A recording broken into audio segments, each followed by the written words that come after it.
Hey, congratulations on your new film, Outlaw Posse. Thank you very much. I watched it. I had a lot of fun with it. And it looks like you guys had a lot of fun with the film too. So it is very terrific. So let's hear it from you folks first. Is what initially drew you to be a part of this project? I'll start with John. Uh, Getting a call from someone of the stature of Mario is certainly gives one it focuses one's attention towards the material, and then reading the material and the ambition of it, and the sense that it was going to be fun, but there were underlying themes that he wanted to express, and I was on board with both. And to work with someone who has such a track record of shooting movies in such fantastically personal ways was really what it was. The character was fun, and I loved the idea of a guy who loves his friends, which is something that I really enjoyed playing. Most excellent. How about for you, William? Because your character seems to be very, very opposite. Yeah, for me, it was the offer essentially was, do you want to play a maimed psycho shot by Mario in Montana? And I thought, I can't say no to that. It was too good an offer to be in a Western up in Montana, playing a larger than life character, not angelic, as it were, with Mario and the cast he had assembled. It was a no brainer, fortunately, because we get enough calls. I suspect John does as well, where we're not quite sure. There may be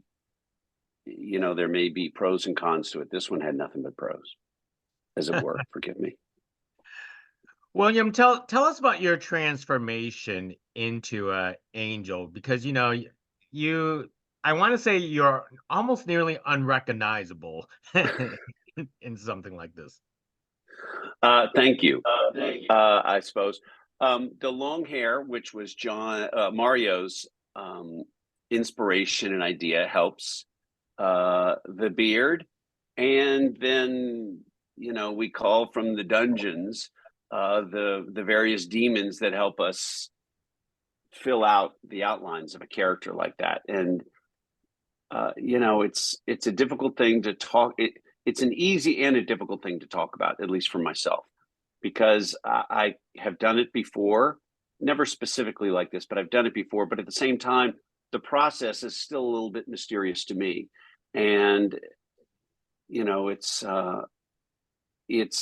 a little risky to talk about it without killing some part of the process. So I was helped by the script, by the director, by the outlines of the character and the history, and by my co-stars and as I said, the makeup and the accessories, and you just stick it into a big stew and you start stirring, and sometimes it's edible and sometimes it's not. John, I guess there was very little transformation, because you look like you could be in Western right now, sitting in this call. I mean, it was fun to when I got to put on the bib shirt, and the hat, and I was like, it's really fun to put on John Wayne's clothes. I mean, the picture looks, the costume looks very much like, the Searchers. As William said about the clothes, you put yourself into them and your body changes accordingly. And you do, it is an intuitive process. So much of what actors do, even in terms of learning how to act, is really not learning how to act, is how to get out of the way of what's going to happen. To be present for the creation of what it is. And it is absolutely, without a doubt, a team sport. The character Carson is a creation not only of the screenplay, not only of the work that I did, but it's also in the way in which my fellow actors reacted and responded. and you start to take on the facets of that. That's particularly true, I think, for somebody like Angel, where someone as ferocious and dangerous as Angel requires the rest of the people who are with him to respond to that danger all the time. And I don't know how you feel about that, William, but oftentimes the fear of a character is really played by other people, not you.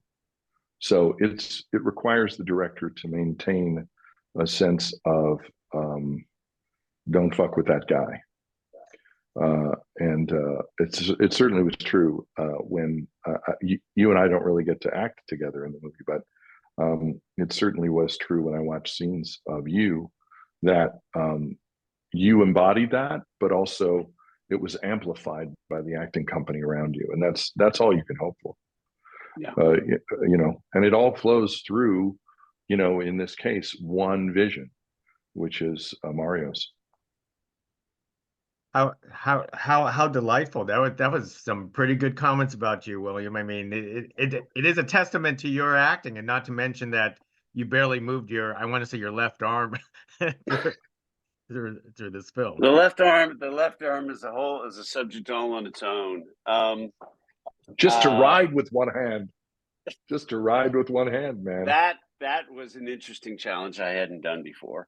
And my thoughts more than once went to young mothers in the Old West and having to hold a baby and ride a horse.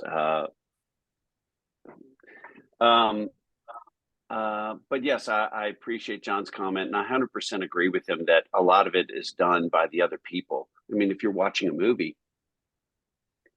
and the other characters in a movie aren't scared of the bad guy, then the audience takes their cue from them.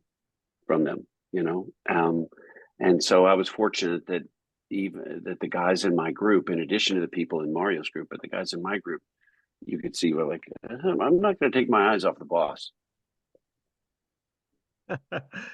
Now, as actors, I don't.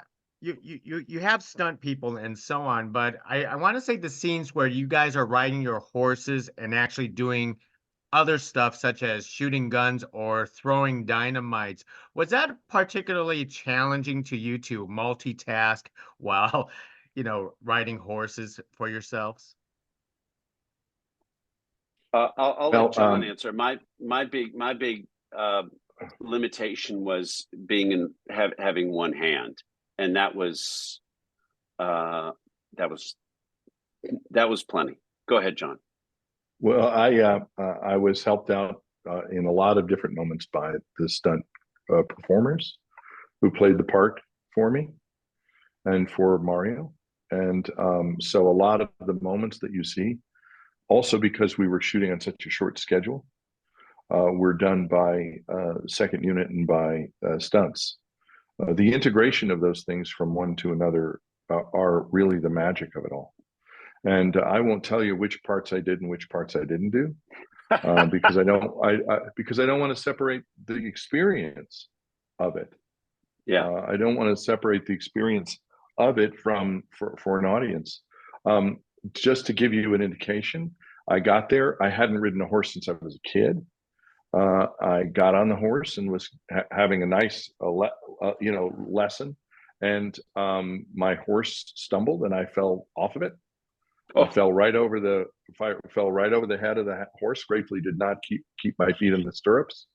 Landed on my ass, got right back on, and rode some more. And then during one scene, needless to say, guy my size, you got to have a big horse.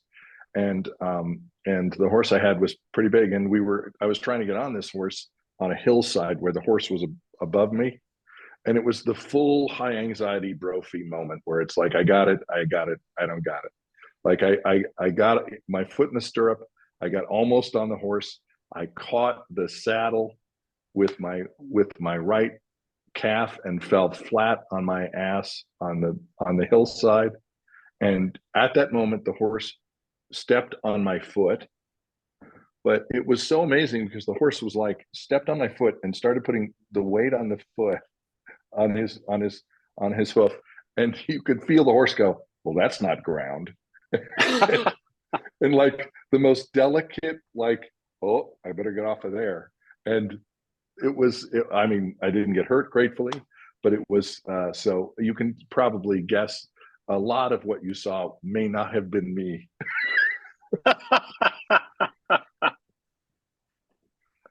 Wow, that is Gosh. terrific. That's a terrific story from production. Well, gentlemen, I'm out of time, but I love to hear a lot of these behind the scenes stories. But thank you for not ruining the moment. Now I'm gonna have to like carefully watch who's who in those in the film. William, If we've done our John, job, you'll never know. Yeah, that is true. exactly. That is true. Thank you very much for sharing this conversation with us. Really Thank you, appreciate it. Thank Gig. you. Thank you.